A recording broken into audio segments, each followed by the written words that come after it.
Di tengah sumber daya yang sangat terbatas pada masa peperangan kemerdekaan, Angkatan Laut mengemban tugas yang tidak ringan sebagai Garda Laut Nasional, menyebarkan berita proklamasi dan melaksanakan ekspedisi lintas laut untuk membangun kekuatan bersenjata di luar Pulau Jawa dan Sumatera. Dalam menjalankan tugasnya, unsur-unsur ARLI harus bertempur menghadapi kekuatan Angkatan Laut Belanda yang jauh lebih unggul peralatan dan persenjataannya.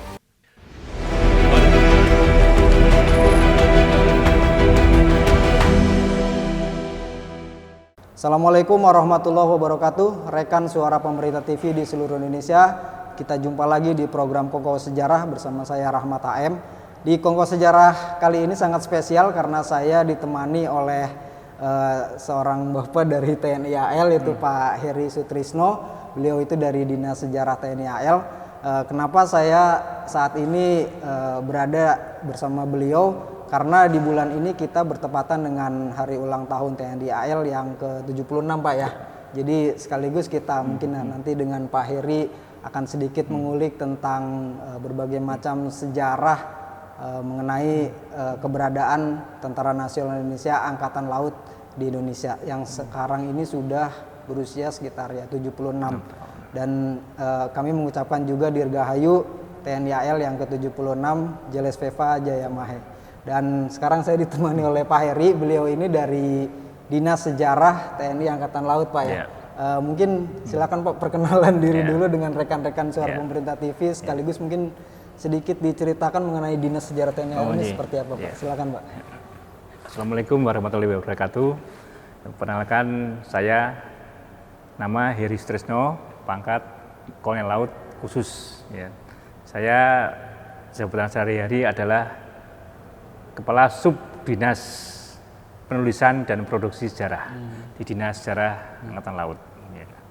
Ini kalau terkait dengan, terima kasih, saya diberi kesempatan untuk menyampaikan tentang sekilas sejarah TNI Angkatan Laut. Ya. Kenapa TNI Angkatan Laut memperingati hari jadinya pada tanggal 10 September, setiap 10 September.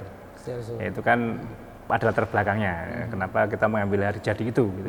Mendahului hari jadi TNI, gitu kan, gitu, yang 5 Oktober. Ya, itu tidak lepas kelahiran TNI Angkatan Laut, itu tidak lepas dari semangat proklamasi 17 Agustus 1945. Di sana waktu itu kan setelah kita proklamasi, kemudian beberapa komponen bangsa dari Ekspeta itu membentuk Badan Keamanan Rakyat, ya. Kemudian BKR, itu BKR, namanya BKR itu. Ya, kemudian BKR pada tanggal 22 September kalau saya 2 September 1945. Kemudian di sisi lain para bahariawan yang notabene itu pernah bekerja di Angkatan Laut maupun kelautan di zaman Belanda dan di zaman Jepang, itu merasa loh ini kenapa kita tidak mendirikan BKR yang memang ada di ranah maritim. Karena kan negara kita, ya itulah hebatnya para pendahulu kita zaman dulu, bahwa kesadaran maritim itu tumbuh setelah kemerdekaan, mereka itu sadar kesadaran maritim itu tumbuh. Gitu. Kalau tidak tumbuh kan biar aja ada BKR kan. Nah, ini kan BKR, maksudnya BKR laut itu adalah untuk ini Pak, untuk mengamankan aset-aset maritim yang ada di kita, seperti pelabuhan, gudang, kapal, itu kan transisi antara Jepang dengan sekutu kan. Ya, alangkah baiknya kalau aset-aset itu kita amankan. Kita amankan sebelum jatuh ke tangan yang tidak seharusnya gitu kan. Gitu. Makanya dulu dipelopori oleh ada beberapa tokoh, yaitu Mas Pardi yang dianggap senior. Dulu Mas Pardi itu tokoh maritim zaman Hindia Belanda dan di zaman Jepang. Waktu di zaman Belanda beliau itu kan perwira dari Government Marine. Government Marine itu semacam Bakamla yang sekarang lah. Kalau kita Coast Guard lah, kalau di luar negeri namanya Coast Guard. Kalau namanya Government Marine. Kemudian setelah tahun 39 dia karena itu dimiliterisasi jadi KM Kondiki Marine. Kondiki Marine itu kan Angkatan Laut Belanda itu. Dia masuk perwira Angkatan Laut Belanda waktu itu. Tapi waktu zaman Jepang dia gabung ke ke mana ke Jawa Unko Kusai ya, itu kan semacam jabatan pelayarannya Jepang, sehingga beliau mengajar di Sekolah Pelayaran Tinggi dan Sekolah Pelayaran Rendah di Jakarta. Karena beliau itu senior, maka dituakan, Pak. Ada tokoh-tokoh yang lain seperti R.E. Marta Dinata, R.E. Marta Dinata itu juga itu. Jadi bersama-sama dengan Bahariawan yang ada di Jakarta, kemudian membentuk namanya Badan Keamanan Rakyat Laut atau BKR Laut. Ya. Itu merupakan badan resmi karena diresmikan oleh KNIP. Berarti memang dari Pak Pardi sama Pak Pak Marta, Pak Marta kan di KNIP diresmikan oleh KNIP semacam DPR-nya sekarang lah. Zaman revolusi kan kita membentuk Komite Nasional Indonesia Pusat gitu kan. Ya. Itu kemudian pas dibentuknya tanggal 10 September 1945. Makanya tanggal itulah kita mencanangkan sebagai hari jadi TNI Angkatan Laut. Karena BKR itu meskipun namanya Badan Keamanan Rakyat gitu ya, tapi komponen-komponennya seperti Angkatan Laut. Mereka punya markas, mereka punya senjata juga, mereka punya personil kemudian punya kapal itu ya habis dari Belanda lah, dari Jepang maksudnya, dari pemasaran dari Jepang gitu kan. Jadi merupakan dalam bentuk kecil lah sebenarnya. Karena waktu itu memang pemerintah kita waktu itu kan belum berani mendeklarasikan tentara sebetulnya reguler. Karena kan tidak enak, istilahnya kan itu kan menjaga jangan sampai kita itu merupakan warisan dari militer Jepang waktu itu. Itu kebijakan dari pemerintah. Hanya kan dibentuk tentara reguler kan pada tanggal 5 Oktober itu. Di 5 Oktober 1945 itu kan namanya Tentara Keamanan Rakyat kan. Ya, waktu TKR Laut menjadi TKR Laut juga gitu kan. Jadi ceritanya gitu Mas, mengapa kita mengambil tanggal 10 September gitu. Nah, itu kan sampai sekarang kan jadi TNI Pak ya. Artinya memang ada istilahnya transformasi ya dari penamaan gitu kan. Dulu BKR, kemudian TKR, sekarang TNI. Yang Bapak tahu kalau di TNI AL itu sendiri transformasi itu seperti apa? Oh ya, kalau kita tuh waktu menjadi transformasi dari BKR Laut menjadi TKR Laut itu namanya sama dengan TKR Laut ya. Tapi habis itu kita lebih cenderung ke nama Angkatan Laut Republik Indonesia, ALRI. Waktu kita dari TRI, kita itu lebih dikenal dengan nama sebutan Angkatan Laut Republik Indonesia. Jadi di awal tahun 1946 gitu TKR Laut berubah menjadi TRI gitu ya. Maksudnya TKR menjadi TRI gitu kan. Kita langsung lebih dikenal menjadi Angkatan Laut Republik Indonesia. Dan itu dipakai terus sampai Orde Lama, Pak. Begitu Orde Baru ganti menjadi TNI Angkatan Laut. TNI AL ini berarti di masa Orde Baru itu. Ya, jadi di tahun 1946 sampai Orde Lama sampai 1968 ya, atau 1970-an lah resminya itu, kita sebutan TNI Angkatan Laut itu Angkatan Laut Republik Indonesia. Ya. Kemudian karena integrasi TNI di masa Orde Baru, mana kita namanya TNI Angkatan Laut sampai sekarang. Jadi saya tertarik tadi yang waktu masih BKR Pak ya. Karena kita kan banyak kan memang tahunya R.E. Marta Dinata. Nah, tadi ada nama Pak Pardi juga itu Pak. Mungkin bisa lebih dijelaskan mengenai tokoh-tokoh itu Pak. Mas Pardi itu malah karena BKR terbentuk, karena beliau dia senior ya, dia menginisiasi, beliau dituakan gitu kan, maka beliau menjadi ketua BKR Laut.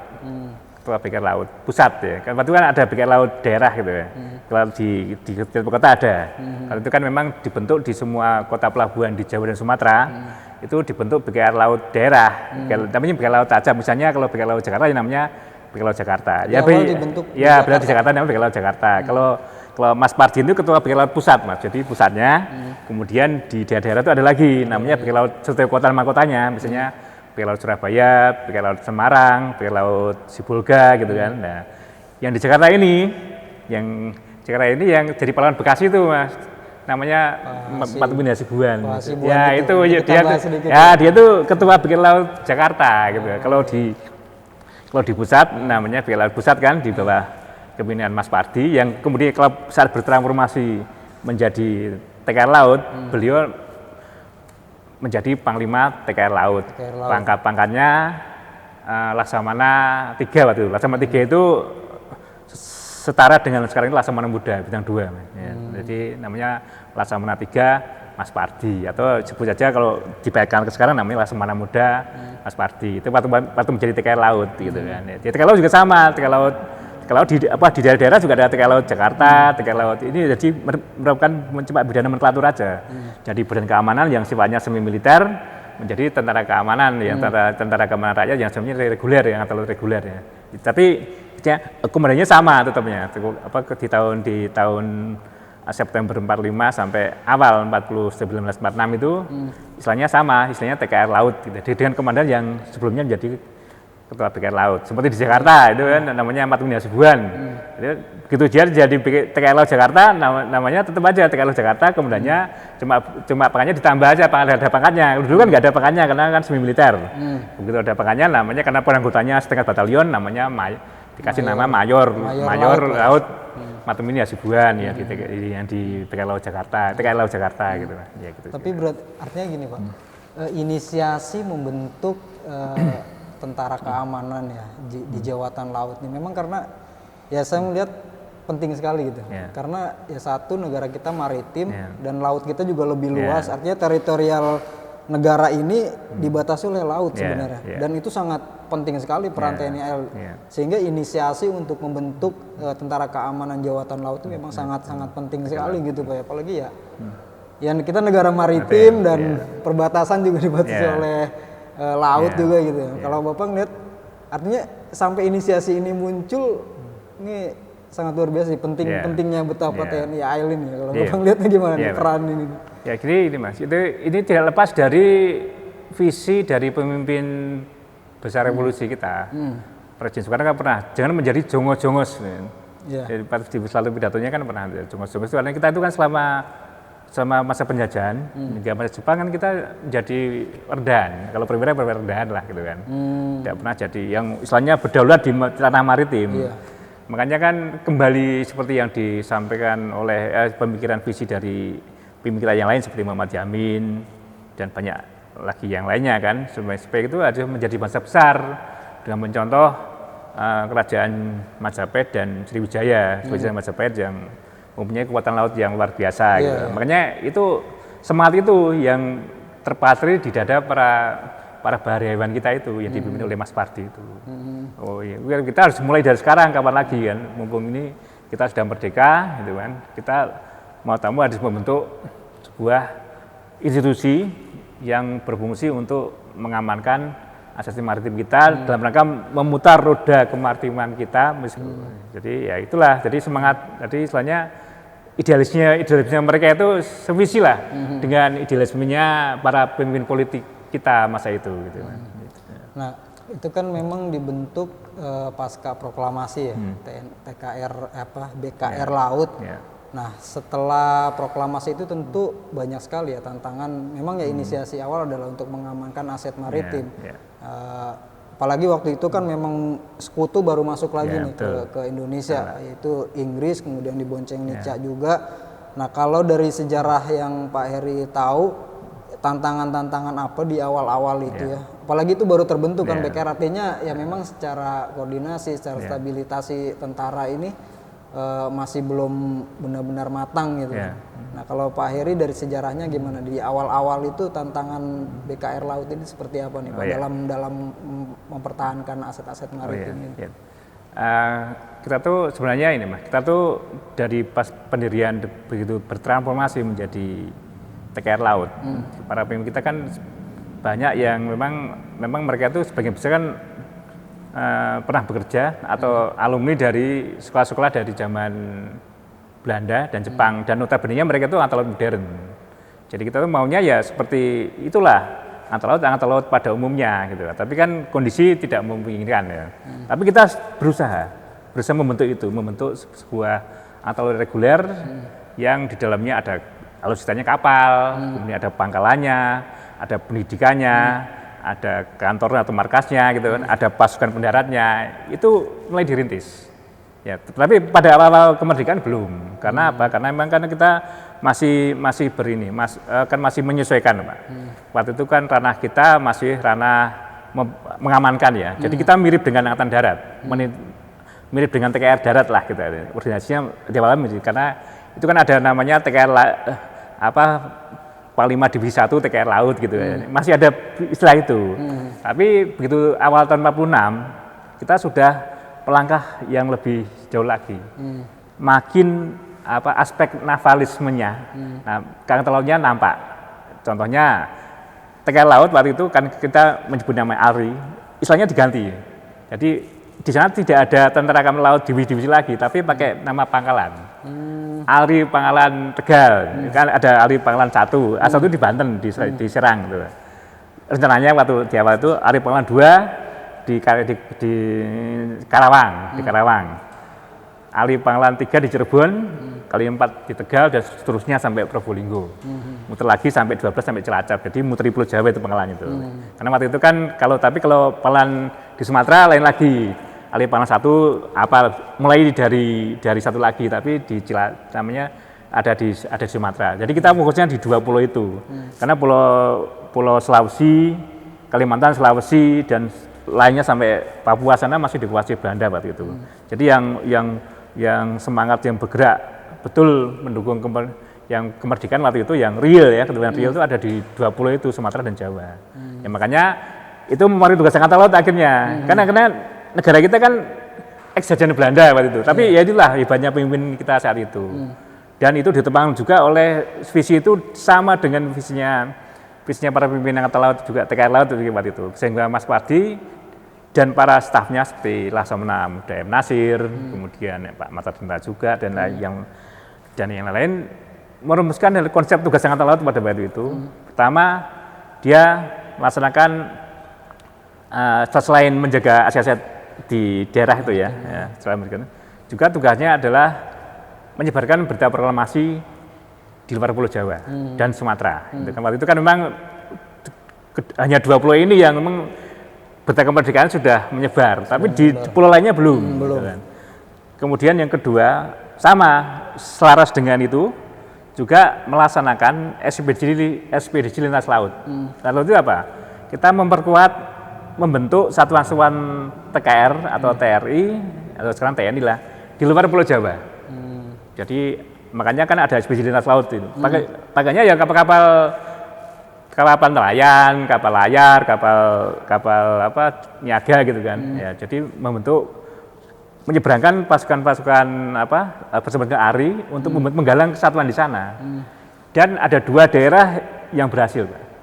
Pertama di Bali, kedua di Kalimantan. Berarti yang gagal yang gagal, yang lainnya belum. Tapi yang di Bali itu gabungan, bukan hanya Angkatan Laut aja yang di Bali itu. Ya, semua yang akhirnya yang terkenal dengan ekspedisi lintas laut Bali kan, bisa membentuk pasukan 1 resimen di Bali itu, yang di bawah I Gusti Ngurah Rai itu. Nah, itu menyeberang ke sana itu dari unsur itu yang digerakkan oleh Angkatan Laut, Pak. ARI di Jawa Timur, ARI Probolinggo, sama ARI di Banyuwangi itu waktu itu. Ya, dipimpin oleh Kapten Laut Markadi waktu itu yang menyeberangkan. Kemudian yang lebih hebatnya lagi di Kalimantan itu bisa membentuk 1 divisi, tapi namanya tetap ARI, divisi 4A, divisi 4 ARI 4A itu, itu di Kalimantan Selatan, itu dipimpin oleh Letnan Kolonel Hasan Basri. Itu mereka bertahan sampai akhir perang, gitu lah, yang itu. Yang di tempat lain kita, karena istilahnya ekspedisinya banyak diketahui Belanda waktu itu. Diketahui Belanda, kemudian banyak yang terutama ekspedisi ke Sulawesi, Maluku, sampai bahkan Australia itu itu banyak, sebagian besar banyak ditangkap Belanda karena kita tidak berhasil menerobos blokadenya mereka itu. Karena begitu Jawa, Kalimantan sama Jawa dan Bali itu benar-benar menghasilkan kekuatan luar biasa gitu kan. Langsung mereka menghadang betul di Sulawesi, Maluku, sampai bahkan Papua atau di Nusa Tenggara Timur, sampai di Australia pun kita ketangkep itu yang itu. Ekspedisi itu dicegat oleh Belanda waktu itu. Ya gitu. Jadi itulah kemudian yang jelas, yang kedua lagi, meskipun kita ini masih baru, kita berusaha ini Pak, berusaha tugas kita itu sama seperti Angkatan Laut pada umumnya. Tugas Angkatan Laut ada 3 kan, pertahanan laut, yaitu fungsi militer ya, fungsi militer itu ya perang lah gitu kan. Fungsi keamanan laut, constabulary, dan fungsi diplomasi Angkatan Laut. Itu ketiga ini dijalankan betul oleh kita waktu itu. Dengan pelatihan yang seadanya gitu kan. Contohnya kalau kedaulatan maritim, pertahanan laut ya, itu banyak peristiwa pertempuran laut. Itu dalam rangka menjaga kedaulatan laut. Contohnya pertempuran di Cirebon, tanggal 5 Januari 47 gitu kan. Itu kita berani dengan Belanda. Iya, berani dengan Belanda waktu itu. Belanda yang Belanda itu harus mendatangkan sebuah kapal perusak untuk mengalahkan RI Gajah Mada itu yang hanya sebenarnya kapal patroli. Dulu ada korvetnya minggir, korvetnya karena kalah manuver ya kan. Mereka minggir, ada lagi kapal gede ya, kalah kalau kapal gede kan. Kemudian di Sibolga juga gitu, mereka kan masuk ke Teluk Sibolga. Terus sebenarnya wilayahnya RI kan. Sebenarnya kita apa aja sih Pak alat yang kita punya dulu itu? Ya, dulu kita waktu papasan Jepang ada kapal-kapal kecil tapi. Kapal-kapal jenis coaster itu, kapal-kapal patroli lah yang kecil-kecil. Tapi punya Belanda mungkin lebih gede. Kalau kita cuma meriamnya kan hanya senapan mesin aja, Pak. Senapan mesin ringan kan. Jadi dia 12,7 itu. Paling tinggi, paling banter 30 itu jarang juga gitu kan. Kemudian kita juga punya meriam pertahanan pantai, meriam serangan udara bisa di awal-awal perang kemerdekaan kita tuh lengkap, termasuk lengkap kita itu. Termasuk lengkap. Kemudian senjata perorangannya juga kita lengkap juga, karena kan kita punya koneksi dengan negara luar juga. Seperti Tegal itu bisa memasukkan 2000 LE begini, senapan Lee Enfield itu, yang standarnya sekutu itu, standarnya tentara Inggris itu, bisa masuk ke Tegal begini. Ya, artinya secara persenjataan sebenarnya kita memang. Ya lumayan lah waktu itu lumayan. Cuma kapal aja kita yang kalah. Kalau di laut kan harus kapal besar. Cuma kalau di darat itu senjata kita lumayan Pak. Dan lumayan lah. Selain Arisaka dari Jepang itu, kita mendapatkan senjata dari jadi selundupan lah. Jadi kita bisa merebut blokade, tukar dengan bahan baku, bahan mentah dari kita, kemudian kita kembalinya bawa senjata. Itu terjadi di Tegal itu. Akhirnya kita yang terkenal dengan Singapore Connection itu, ya diangkut oleh kapal Marine B itu kan. Jadi tugas kita di situ. Kemudian kita membangun kekuatan dari sisi membangun kekuatan. Itu memang tidak seperti sekarang ini yang merata ya. Itu membangun kekuatan itu tergantung dengan kondisinya. Misalnya Cirebon itu armadanya lebih kuat Pak, karena dia dapat lungsuran dari Jakarta. Jadi kira apa? Kemudian ke Karawang nggak jadi kan? Karawang kan sudah dikuasai Belanda juga, sama sekutu. Pindah ke Cirebon, makanya kapal-kapalnya lengkap.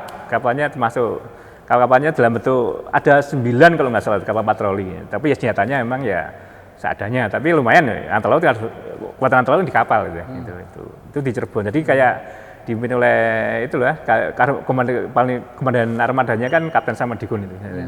Gitu. Kemudian yang organisasinya di Tegal luar biasa. Di Tegal itu ya, meskipun dari sisi kekuatan real itu lebih kecil daripada Cirebon, tapi dari sisi organisasinya kuat. Di sana itu dibentuk embrio Angkatan Laut modern saat ini. Di sana kan di sana ada Korps Armada, dibentuk Korps Armada. Kemudian Korps Armada sekarang jadi komando besar tuh, Korps Armada. Kemudian Korps Marinir, ya kan. Sekolah Angkatan Laut yang sekarang jadi Kodik Latal itu di Tegal itu, Pak. Jadi di Tegal itu tiga organisasi itu, tiga kekuatan kita, tiga kekuatan itu di Tegal itu. Kemudian kalau di Sumatera sana seperti di Sibolga, itu yang dibutuhkan pertahanan pangkalan. Pangkalannya kuat. Ya di sana sekarang kayak Lantamal gitu ya. Lantamal ada Yon Harmarlan itu kan. Kalau di Sibolga dulu ada juga. Tapi yang besar sekali lagi disesuaikan dengan unsur saya itu. Karena kalau membangun Angkatan Laut kan mahal, Pak. Karena kita kan materialnya besar ya. Tidak seperti material lain seperti Angkatan Darat misalnya. Itu kan cukup satu orang dikasih senjata jadi. Kalau kita kan enggak. Harus ada ininya, harus ada pangkalannya, harus ada kapalnya. Kapal harus ada pangkalan, harus ada fasilitas perbaikan kan. Kemudian seperti itu. Kemudian untuk ngamal lagi itu harus ada pendidikan. Nah, ini uniknya lagi pendidikan di Angkatan Laut. Kita itu kalau nggak perang Pak, kalau nggak gerilyawan, waktu kita kan awal kan udah pasti. Pendidikan. Karena kita mau langsung perang. Gitu. Nah, kalau perang nggak bisa kan. Makanya di sela-sela perang kemerdekaan, selama perang kemerdekaan itu Sambil melatih. kita itu mendirikan banyak pendidikan, Pak. Pertama di Tegal aja ada 3. Sekolah Angkatan Laut, kemudian sekolah lanjutan yaitu latihan officer Kalibakung dan depo pelatihan Korps Marinir. Pasti nggak mudah. Ya itu nggak mudah ya itu. Ya, selalu ya, dalam intaian Belanda. Ya itu waktu itu dibangun sebelum agresi 1. Setelah agresi 1 kan kita kan masih mundur ke gunung jadi ahli gunung. Ya. Kita membentuk sekolah-sekolah di kantong-kantong gerilya itu, Pak. Seperti di Malang sekolah telegrafis, kemudian di Sibolga, Pariaman, itu kan di daerah pedalaman semua itu di daerah pedalaman kita membentuk sekolah-sekolah itu. Kemudian di mana di Sarangan, yang jadi kita tuh kalau tidak bergerilya ya memberikan sekolah, Pak. Makanya pada waktu agresi Belanda pertama itu yang diamankan para siswanya, Pak. Para siswa yang belum itu, para siswa yang dari Sal Tegal itu udah diamankan ke Jogja, ya yang dipatok di situ marinir, jadi pelaut teknik, yang pelaut teknik itu digeser ke Wonosobo kemudian ke Jogja, itu supaya mengamankan itu, supaya itu kan aset itu, antara dia itu, kan pemikirannya meskipun kondisinya susah, kita tuh harus punya visi kembali ke laut gitu. Nah itu, jadi selama tahun 45 itu, ya kita jadi ahli gunung, setelah agresi 1, kita jadi ahli gunung, Pak. Jadi ahli gunung angkatan laut tapi di gunung-gunung gitu kan. Ya karena kan fasilitas pangkalan, alutsista kita kan dihancurkan Belanda, Ya kita hanya jadi pasang gede tapi masih kita menanamkan aspek-aspek kelautan itu dengan pendidikan di daerah gerilya itu, Pak. Di Malang, Pariaman, Sarangan, Sibolga gitu. Jeles Veva Jayamaha itu ya, harus ada meskipun di gunung gitu kan. Makanya kita di Tegal itu meskipun di gunung, nama kita tidak alri TKR tentara TRI TNI tentara rakyat ada nama tentara lah enggak, divisi enggak, namanya pakai nama CA Korps Armada pengen. Tapi ternyata tentara gunung. Ya kayak seperti CA1 di Serang, CA2 di Cilacap, CA3 di CA3 di daerah pedalaman Cirebon, CA4 di selatannya Tegal itu kan. Nah, itu namanya pakai nama istilah Korps Armada. Padahal kita kan nggak punya armada lagi, tapi karena semangat kita ingin kembali ke laut, makanya namanya tetap ada Korps Armada gitu kan. Itu di era kemerdekaan seperti itu. Dan waktu itu kan di era kemerdekaan kita punya 3 kepala staf berturut-turut ya. Pertama Mas Pardi, itu dia lulusan Belanda dan Jepang juga gitu kan. Kemudian Laksamana Muda M. Nasir gitu. Waktu diganti Mas Pardi tetap tapi jadi kepala staf umum. Makanya Laksamana Muda juga, tapi panglimanya M. Nasir kemudian mulai tahun 48 muncullah Laksamana waktu Kolonel R. Subiakto, yang memang dia lulusan Belanda dan lulusan sekolah ofisir di Belanda sana, tapi waktu itu kan karena Belanda dikuasai oleh Jerman, jadi sekolahnya di Inggris. Ya. Tapi beliau kan dan alumni juga setelah angkatan laut, jadi wawasannya lebih luas lagi. Makanya dia membentuk, jadi meskipun kita tuh terpojok secara militer, tapi semangat angkatan lautnya tidak luntur. Makanya dia membentuk semacam special operation. Ada pendidikannya di Sarangan. Kemudian alutnya melalui kapal-kapal yang bater itu yang dikomandai oleh John Lee itu, Pak. John Lee itu kan ya di Selat Malaka itu. Kemudian ada lagi selain mendidik personilnya, kita juga membentuk kapal yang bisa menyerang gitu. Makanya kita bisa membuat kapal selam ini kan. Satu kapal selam ini sebenarnya. Oh dulu itu kita udah bisa bikin. Iya, itu kan dalam rangka kita untuk menghadapi Belanda dengan cara pertemuan asimetris itu kan. Kalau kita bertempur nggak bisa. Makanya kalau nggak nyerang lari, nyerang pakai kapal selam yang kecil. Itu bikin sendiri gitu. Ya bikin sendiri. Tapi waktu itu kan keburu. Waktu itu kan sudah jadi, Pak, kapal selamnya sudah jadi yang dibangun oleh Mayor Jadukinagan waktu itu. Beliau lulusan Belanda juga, lulusan sekolah teknik Belanda juga atau Belanda juga. Itu jadi dia membuat kapal itu memang bisa jalan, cuma untuk senjatanya belum karena waktu dicoba ternyata pengait torpedonya nggak bisa lepas, sehingga kapal itu ditarik torpedonya gitu kan. Tapi kan hampir jadi.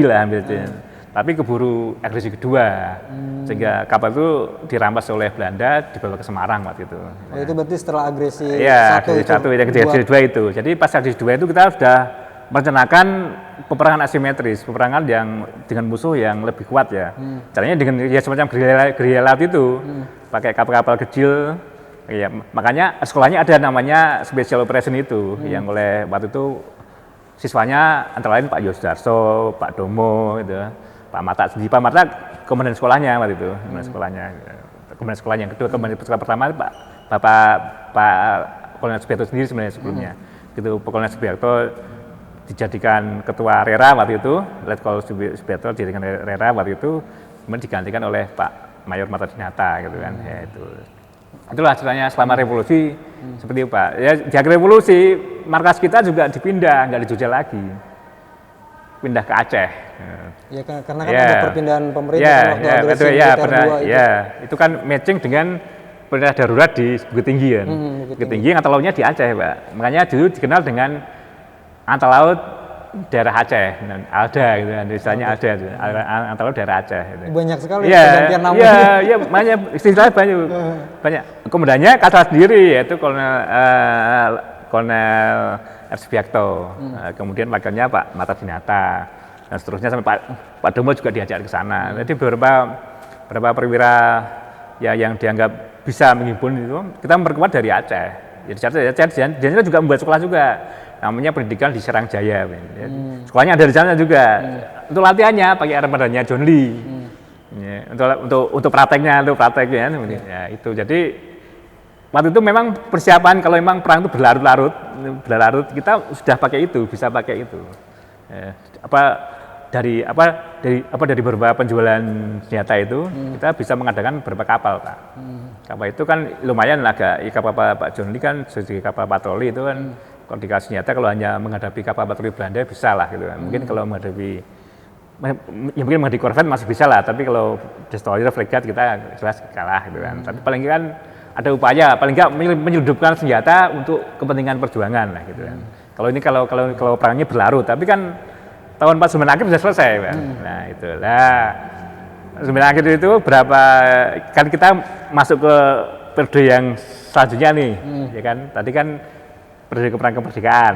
Nah, sebelum masuk ke periode selanjutnya Pak, ini masih yang pasca proklamasi kemudian revolusi dan di masa-masa agresi. Tentu dari sejarah pertempuran TNI AL itu kalau Pak Heri bisa melihat pertempuran mana Pak yang paling heroik, besar, yang paling heroik yang dilakukan oleh TNI AL terhadap lawan-lawan baik dari penjajah.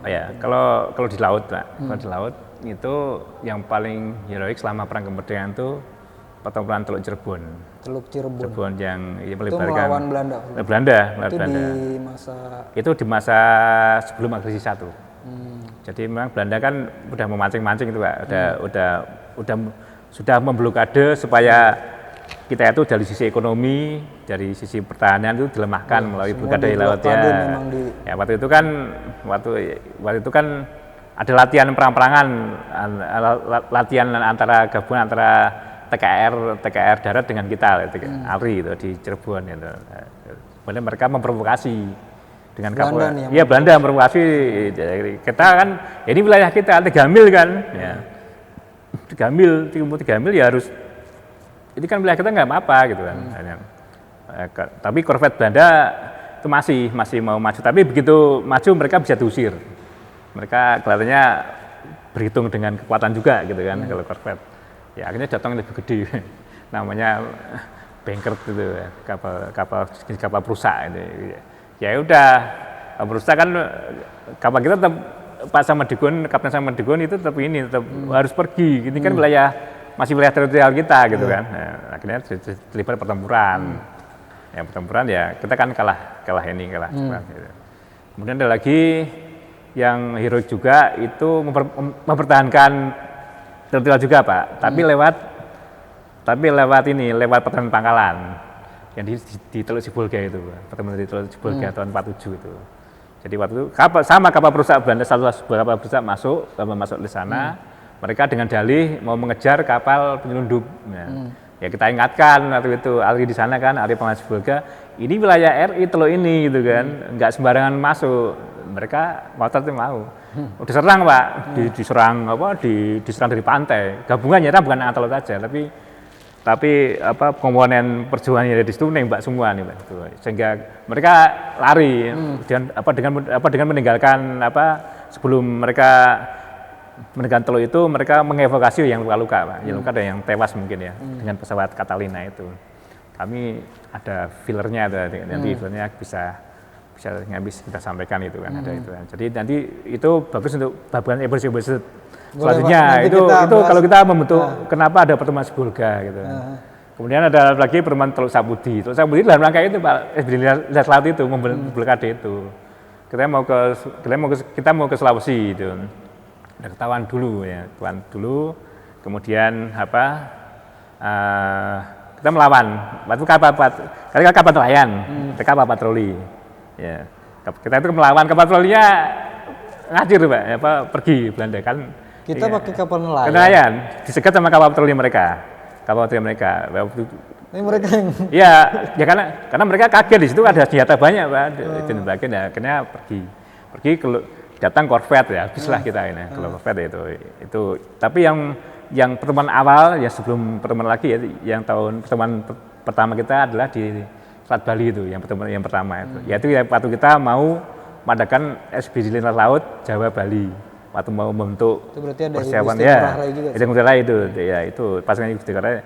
Nah itu Belanda waktu itu mereka hanya patroli di Bali patroli Belanda itu hanya LCM Pak. LCM itu kapal skoci mendarat aja. Skoci mendarat yang digunakan untuk patroli gitu kan. Nah ada dua skoci di situ. Ya, kapal kita banyak itu. Ada satu kapal yang didatangi, mereka merapat, kan posisinya kapal nelayan kita lebih rendah, ya, mereka lebih tinggi. Nah itu begitu dibuka, ini ada kok banyak senjata gitu kan. Akhirnya menembak ya, yang menembak itu Kapten Markadi waktu itu, Kapten Markadi dan pasukannya nembak. Ya Belanda mau nembak lebih ininya nggak kena karena dia lebih tinggi elevasinya senjata. Yang ke bawah itu hanya kena layarnya saja, nggak kena kapalnya. Kalau kita malah bisa kena orangnya, bisa kena kapalnya, bisa ya itu. Jadi kemudian menembak granat sehingga ya jelas dinamakan pertempuran laut pertama kita dan di pertempuran kita menang. Itu pertempuran laut pertama itu yang di Bali itu. Di Bali. Itu ada dua LCM-nya Belanda yang terbakar, yang satu terbakar di Tiang Gajah itu, yang lain lagi terbakar menjelang sampai pangkalannya gitu. Jadi ada dua alat mereka, ya dinamakan kapal perang sih enggak, semacam skoci mendarat sebenarnya, dipakai untuk patroli gitu kan. Gitu. Kalau itu memang tahun 46 itu kan Belanda memang untuk ini, terutama di wilayah barat Indonesia ya, karena waktu itu kan wilayah barat Indonesia kan masih di bawah kontrol Inggris sebenarnya Pak.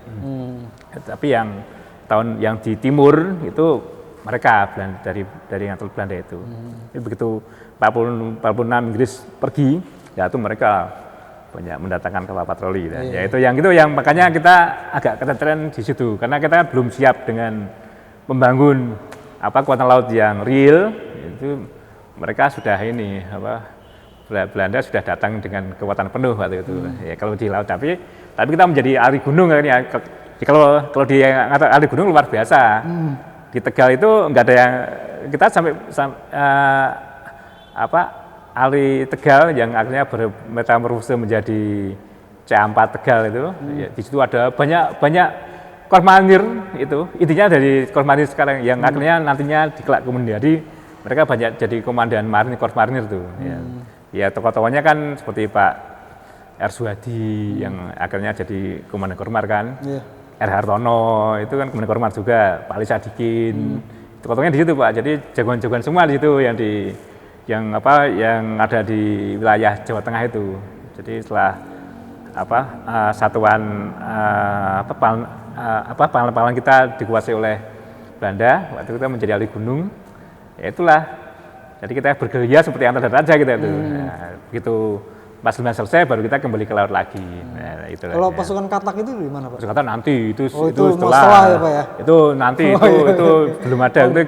Apa kita belum pikir pasukan elit Pak itu? Belum ya Pak. Belum. Waktu itu masa-masa ya di mana baru dibentuk, terus pendidikan juga langsung kayak baru beberapa berarti beberapa tingkat di pendidikan langsung perang gitu kan, karena juga kita dikuasai oleh sekutu itu kan, Belanda dan sebagainya, dan ya luar biasa sih menurut saya. Banyak sekali pertempuran dari TNI AL, kemudian tokoh-tokohnya juga yang sepertinya juga itu belum banyak diulas itu Pak ya. Nanti kita mungkin next kita bahas satu-satu Pak ya.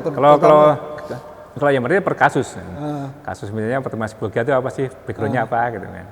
Kemudian apa pertempuran laut Cirebon seperti apa sih?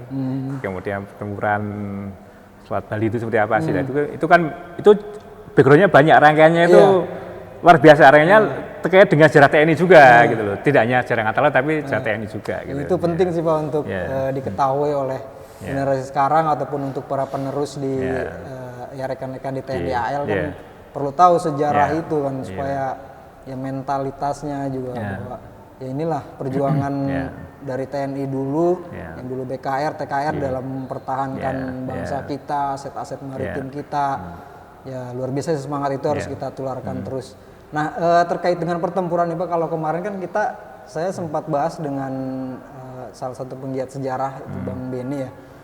Ada satu pertempuran itu bisa disebut juga pertempuran pertama proklamasi dan pertempuran pertama BKR Laut yang dipimpin Pak Hasibuan itu di jembatan Kalikrasek. Kalau Bapak tahu kisah itu seperti apa? Itu kan bagian dari awal perang kemerdekaan. Perang kemerdekaan waktu itu kita sudah terbentuk BKR Laut, kemudian baru Sekutu datang. Ya, kan pangkalannya BKR Laut kan di sana di Tanjung Priok kan. Sekutu itu kan membuat perimeter Pak, karena di situ kan akan banyak bongkar muat militer, sehingga harus membersihkan area itu. Area itu ada BKR Lautnya gitu. Ya, makanya ya terjadi kalau dua pihak bawa senjata, apalagi kan itunya. Gitu. Makanya kita waktu itu melawan, dan perlawanan kita juga tidak sendirian. Karena dibantu oleh TKR Jakarta juga, TKR Jakarta membantu juga Pak, sehingga ya itu melawan itu kalau nggak salah tanggal 6 Oktober itu. Jadi setelah bertransformasi menjadi tentara reguler gitu kan, kita sudah kontak dulu dengan Inggris. Jadi satuan pertama yang kontak dari Inggris ya TKR Laut itu, TKR Laut itu yang dipimpin oleh pelabuhan itu. Ya mereka kan belum sampai ke Semarang, belum sampai ke Surabaya gitu kan, baru ke Jakarta kan, di Jakarta gitu. Mereka sudah kontak gitu ya, karena kalau kekuatan ya kita akhirnya mundur ke Cilincing gitu kan, mundur ke Cilincing, habis itu serang juga, karena perimeternya kan melanggar tuh. Hanya kita akhirnya ngepost di Babelan, yang di Bekasi itu, ketemu sama Haji Nur Ali. Ya udah, jadi memang pertempuran awalnya, pertempuran satuan TNI pertama yang bertempur melawan Sekutu ya BKR Laut itu, TKR Laut itu dipimpin oleh Mayor Matmin Hasibuan itu Pak, yang gitu. Mumpung masih disinggung tentang Mayor Hasibuan, kemarin juga kita membahas bahwa dari penggiat sejarah Bang Beni juga, beliau baru mengungkapkan makam itu. Ya selama ini ya baru ditemukan kemarin gitu kan. Nah itu gimana tanggapan dari TNI AL? Padahal dia kan cikal bakal juga Pak ya. Jadi masalahnya Pak Hasibuan sama TKR Laut Jakarta itu, itu tidak tercatat di buku resmi kita. Gitu. Ya, tidak ada. Saya akan buka begitu ada informasi dari tulisannya Pak Ali Anwar, Mas Ali Anwar itu kan yang tentang Kiai Haji Nur Ali. Itu kan banyak memuat dari Hasibuan itu. Tapi saya buka itu nggak ada di buku Indonesia TNI AL itu nggak ada. Ya, kemudian saya telusuri kenapa kok nggak ada gitu kan. Oh ternyata gini, jadi ceritanya pasukannya Pak Hasibuan itu tidak ikut hijrah ke Jawa Tengah. Waktu hijrah Siliwangi kemudian hijrah. Kan ada maklumat dari pemerintah supaya Jakarta itu dikosongkan. Jakarta dikosongkan dari pasukan TNI. Hijrahnya kalau di Angkatan Laut silakan ke Serang. yaitu Alri Pengalaman 1 di Karawang, di Cirebon, Tegal atau Cilacap. Ya. Waktu itu Pak Hasibuan katanya mau ke Cilacap, tapi dalam rangka dia kontak Pak Hasibuan dan Raja Nurali kan katanya mau ke Cilacap gitu, gabung dengan TKR atau TKR Laut yang di Cilacap. Yes. Karena waktu beliau mau kontak dengan itu kan, dengan perwakilan TKR Laut di Cilacap, beliau sudah ketangkap tuh, sudah tertangkap beberapa orang, termasuk Pak Hasibuan dengan Raja Nurali. Kemudian tapi di awal tahun itu kan kejadiannya tahun Desember 45 itu. Waktu awal tahun sudah sudah dibebaskan, tapi kembali ke pasukannya. Ya, masalahnya pasukan induknya kan sudah bergeser ke sana, Pak. Sudah bergeser ke ini. Kemudian penjagaan sekutu maupun nikah Belanda itu makin kuat di wilayah Jakarta dan Jawa Barat yang dekat dengan Jakarta. Jadi memang agak susah menembusnya. Makanya kemudian yang itu lagi kan pasukannya Pak Hasibuan kan banyak asli sini, asli Jakarta lah gitu kan. Beda sama pasukan yang dulu di Jakarta Laut kan, di Jakarta kan ada 3 pasukan Pak Hasibuan, TKR Laut, kemudian ada pasukan L, pasukan O. Pasukan L sama pasukan O itu kan memang dia gabungan dari beberapa orang dari beberapa wilayah gitu kan, beberapa orang. Kalau Pak Hasibuan kan kebanyakan dari asli sini, asli Jakarta dan sekitarnya lah gitu. Makanya dia lebih memilih bertahan di sini sama-sama dengan Kiai Haji Nurali gitu kan. Ya. Setelah Rera itu kan yang dicatat itu kan pasukan yang sudah ada induknya. Ya, sudah yang di Tegal, ada yang pokoknya ada di Tegal, ada yang di mana itu Jogja, ada yang di Cirebon dan sebagainya itu kan ya kan namanya beliau nggak tercatat akhirnya kan. Karena beliau kan kalau nggak ada di sini, nggak ada ini kan nggak dicatat. Makanya sama dengan kasusnya Pak Komandan TKR Laut Cikampek itu Pak Mufreni Win itu ya. Itu kan sama juga tidak begitu dikenal di Angkatan Darat ya gitu. Ya, makanya itu kan sama di Angkatan Laut juga gitu, karena nama beliau dan pasukannya tidak tercatat di rasional di reorganisasi tentara itu Alri pada waktu tahun 47-48 ya, gitu kan. Beliau kan masih di sini kan gitu. Kemudian kan fisiknya kan juga tidak ada di sana, jadi sama sekali makanya tidak tercatat, Pak. Gitu. Jadi istilahnya begitu. Makanya kami kehilangan kontak dulu, kehilangan jejak Pak Matmi Hasibuan itu di mana. Kami tahunya ya dari sejarah Kodam, dari sejarah Siliwangi, dari buku-buku yang diterbit oleh pemerintah DKI itu kan, nama ini ada gitu kan. Ya. Kemudian ternyata makamnya juga kalau ada para penggiat sejarah kan bingung juga, dia itu kan sampai jadi nama jalan loh ya. Iya, berarti nama tokoh penting di Bekasi kan. Iya. Ya kan itu cerita setelah beliau lepas dari ini setelah perang kemerdekaan itu kan berkiprah di Bekasi. Makanya kami terima kasih karena dibantu oleh rekan-rekan penggiat sejarah, Mas Beni, kemudian sejarah akademisnya itu kan ada Ali Anwar, kemudian Pak Endra Kusnawan yang banyak menulis tentang itu. Ya, itu kan jadi referensi termasuk dari sejarah Kodam sendiri kan, sejarah Kodam. Ya, hanya perintah istilahnya arahan dari kebijakan dari Kepala Staf Angkatan Laut sendiri ya udah ditelusuri sampai di mana gitu kan, di mana kiprahnya Pak Matmi Hasibuan ini. Ya, kami akhirnya ya itu Pak mengenai keluarganya, kemudian memberi benar nggak tokoh ini seperti apa kan, ternyata benar juga dari dokumen dari keluarga, dari foto-foto dari keluarga itu mendukung semua. Dan akhirnya kita yakin bahwa inilah. Nah, akhirnya kami kemarin di hari TL kami sampaikan ke pimpinan, kemudian udah diundang aja keluarganya di sini sama-sama dengan para pendidik atau lain-lain. Jadi kemarin yang waktu di hari TNI itu kan keluarganya Mas Pardi, putranya putranya Laksamana Muda Mas Pardi, kemudian putranya Laksamana R.E. Martinata, putrinya R.E. Martinata, kemudian yang ketiga cucunya Laksamana R. Subiakto. Ya, yang ini putranya Pak Matmi Hasibuan. Tampil kemarin dikasih penghargaan sebagai kita kita deklarasikan di piagam penghargaan sebagai pendiri dari Angkatan Laut. Artinya ini satu pengungkapan yang sangat berarti sekali. Iya Pak, ya. Kan Hasibuan yang selama ini sempat Ya, dilupakan. dilupakan oleh Angkatan Laut. Padahal di Bekasi nama jalan beliau tuh. Bahkan ketua DPRD pertama kan di Bekasi kan, jadi merupakan warga utama Bekasi kan. Malah kita tidak tahu gitu kan. Ya, karena memang kita jejak, jadi makanya di kita itu kan nanti di dinas sejarah ini Pak, kita ada tiga kriteria. Yang pertama, kualitas sejarah itu apa kita tempatkan bagaimana mestinya. Ya, kalau sejarah kita yang sudah gede, yang sudah dikenal masyarakat ya kita besarkan.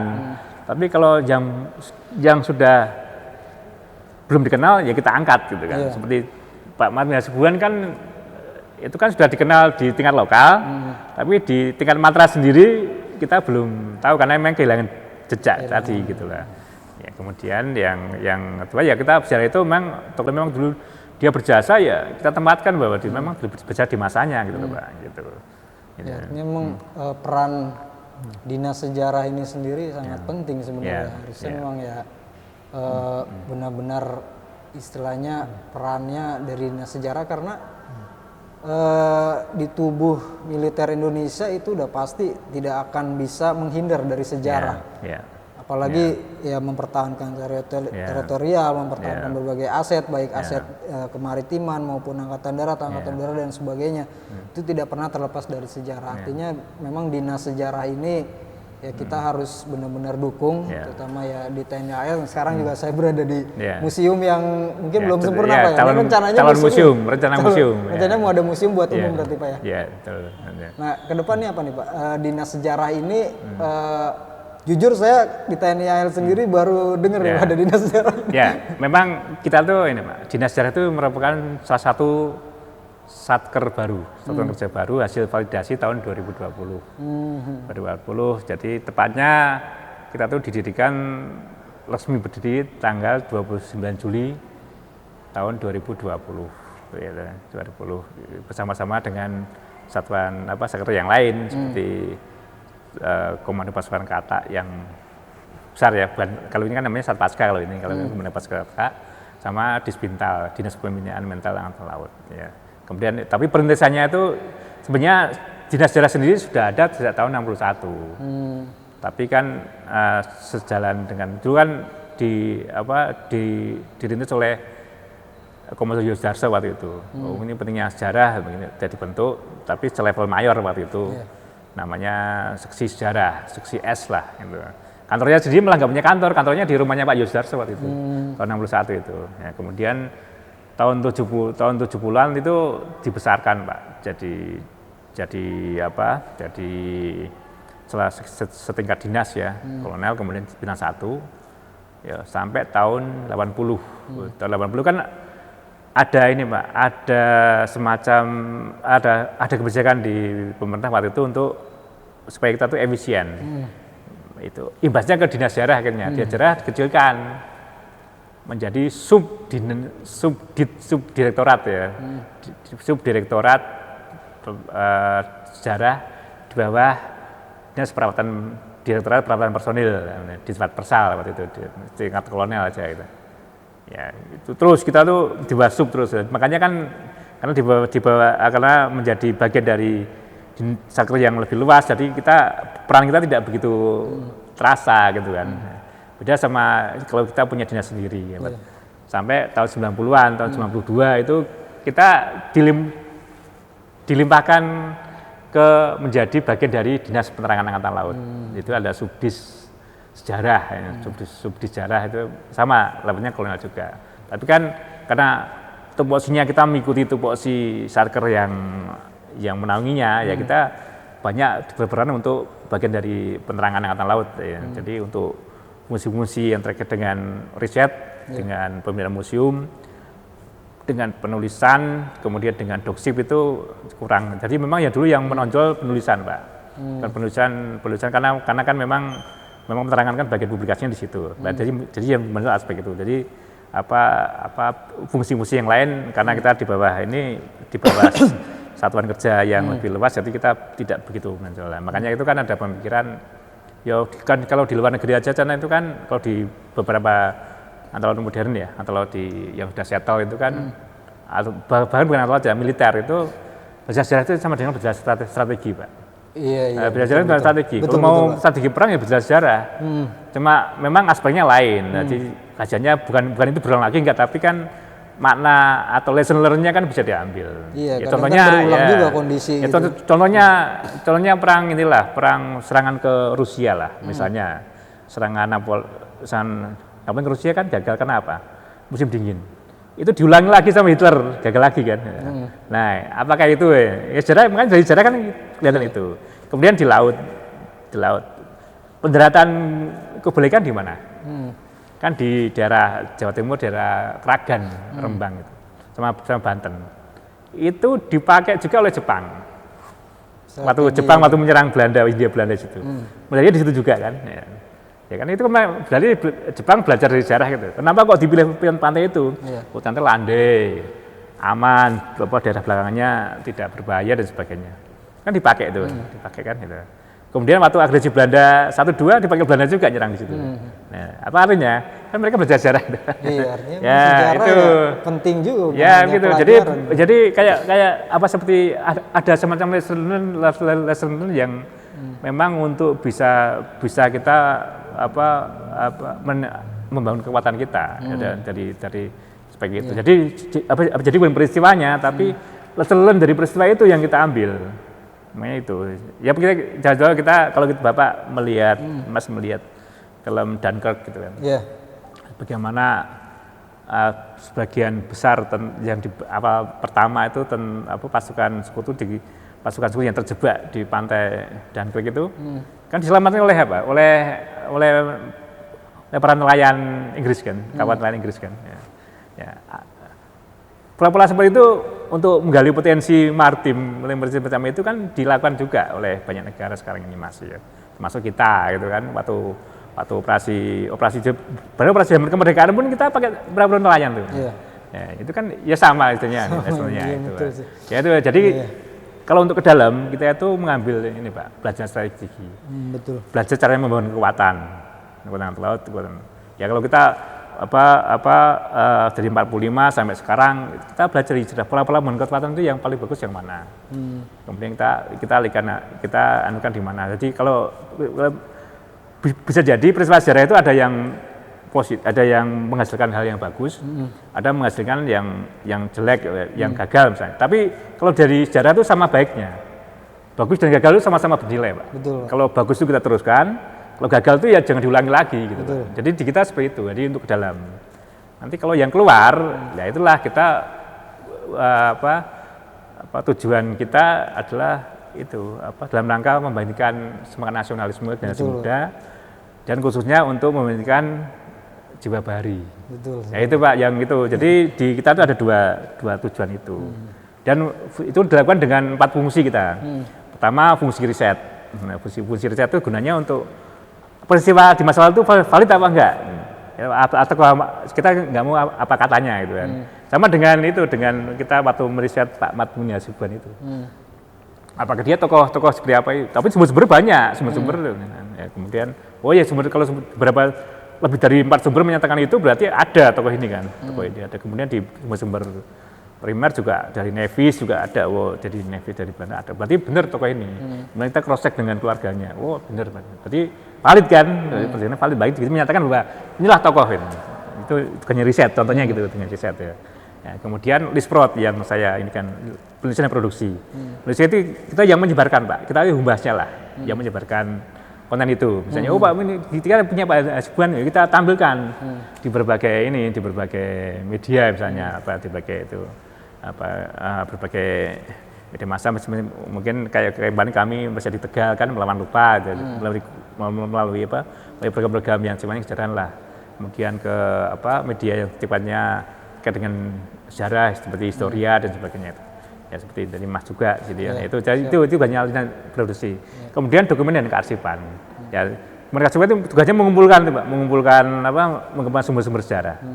Sumber sejarah itu baik itu artefak, baik itu tulis itu data tertulis ya, arsip tertulis. Dan kemudian kita juga nantinya kali ini kan kita belum nantinya kita juga menyebarkan juga.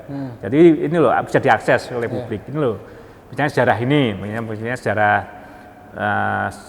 sejarah perang laut di masing-masing wilayah itu ada. Oh sebenarnya mana ini silakan.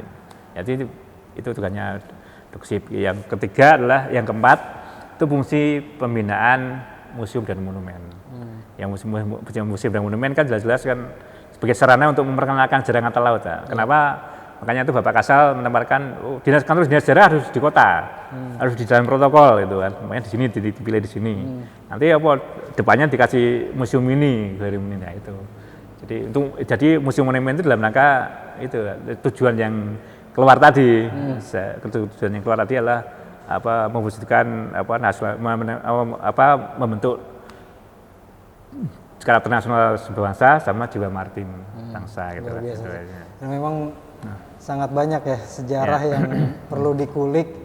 Jadi ya mudah-mudahan Kongko Sejarah tetap bisa berkembang dan saya juga tertarik nanti mungkin kita akan lebih banyak lagi bahas tentang TNI AL mulai dari cikal bakal awal berdiri sampai transformasi yang terjadi, kemudian pertempuran heroik yang belum banyak diungkap oleh secara populer gitu Pak, belum banyak yang tahu. Kemudian tokoh-tokohnya yang kemarin juga baru diberikan penghargaan kan ada Pak Parding, kemudian Pak Sibuan, kemudian ada Pak R. Marta Dinata dan sebagainya. Nanti mungkin kita di next berikutnya Pak ya saya pengen Bapak tetap bersedia untuk mengulas berbagai macam. Tadi juga kita terputus untuk sampai di mana gitu kan. TNI baru tadi kan sampai di waktu kan sampai era perang kemerdekaan. Era perang kemerdekaan belum lagi nanti ada panjang nih bisa sampai tengah malam gitu. Luar biasa deh. Nanti kita akan next di tadi kan karena dalam rangka hari ulang tahun.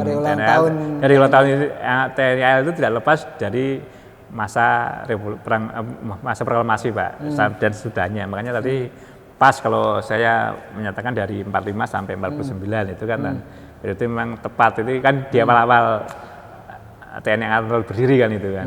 Kalau yang di sana nanti eranya masa pembangunan dan penuh dengan dinamika gitu kan dan tantangannya gitu kan. Nah mungkin Pak Heri ini Pak mewakili dari bagian dinas sejarah di hari ulang tahun TNI AL yang ke-76. Apa yang ingin Bapak sampaikan nih Pak? Ya kontekstualnya dari dinas sejarah terhadap TNI AL di mana sekarang kan udah 76 tahun Pak ya. Apa sih yang ingin Bapak sampaikan Pak? Silakan Pak.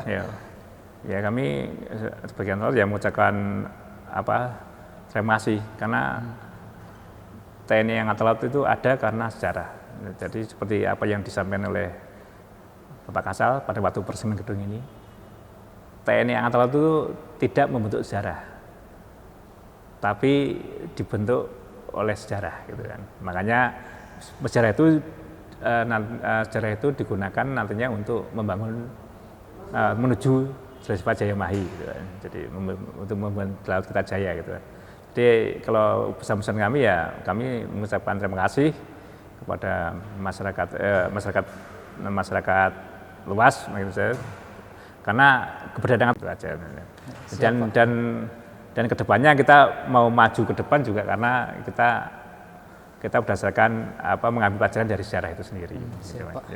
Oke, mungkin itu Pak Heri, terima kasih banyak atas waktunya. Next kita dengan Pak Heri lagi kita ungkap lebih banyak mengenai sejarah TNI AL supaya masyarakat juga lebih tahu perjuangan dari TNI AL mulai dari BKR kemudian menjadi TKR dan sekarang TNI AL. Tentu banyak sekali yang kita kupas dan itu akan jadi satu cerita yang sangat menarik dan yang terpenting adalah bisa membangun mental bangsa Indonesia kita ini. Oke, kita jumpa lagi di Kongko Sejarah berikutnya. Saya Rahmat AM pamit undur diri dan juga Pak Kolonel Heri Sutrisno. Assalamualaikum warahmatullahi wabarakatuh. Jalas Peva Jaya Mahi. Merdeka.